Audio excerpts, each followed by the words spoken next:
Hey, Mrs. Chan. I'm Dr. Chad Almacen, the Education Ambassador here in Caloocan. We would like to survey you regarding the new learning system. Would it be okay to take a bit of your time? Sure. Please come in.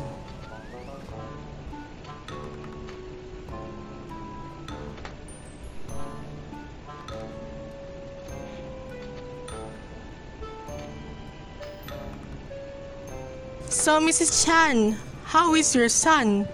How is his studies? My son is doing really well in school. His teachers have praised him for being attentive at school. However, sometimes our internet connections isn't sufficient, especially since my husband is also working from home and needs internet access as well. Also, we only have very limited and low-quality gadgets that disrupt their school and work. It's alright, Mrs. Chan. We can help you with our team. Our local government, with cooperation with DepEd, are providing gadgets for students who could not afford it. Thank you, Dr. Chad. However, sometimes our neighbors are noisy, especially since our neighbor is fixing the roof which was destroyed during the Typhoon Ulysses. We'll try hard to provide noise-canceling earphones for you. We hope it can help somehow. How about distractions? Is he able to focus during classes? It is hard at first since there are many games available online. But I monitor my son closely and I disabled some apps that could distract him during classes. Mama, I have to open the chat for the afternoon classes, but I don't know how to do it. I'll help you with that later, my son. By the way, this is Dr. Chad Almacen, your education ambassador here in Caloocan.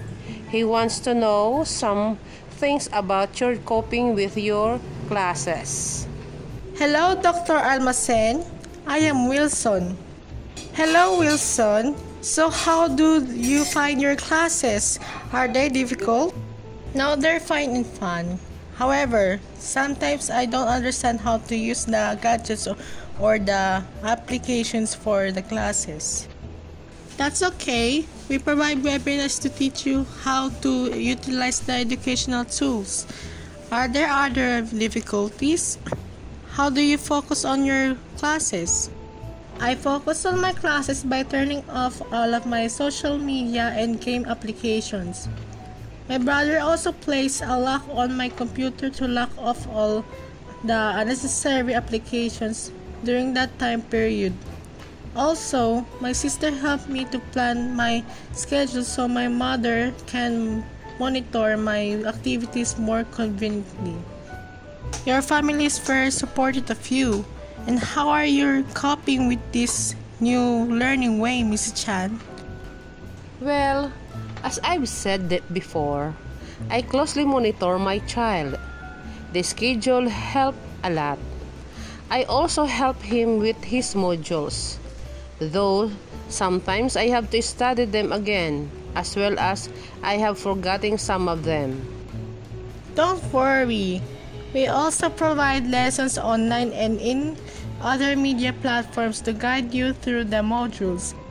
And as promised before, we'll try to give the necessary equipments you need for the studying. Thank you for your time, Mrs. Chan and Wilson.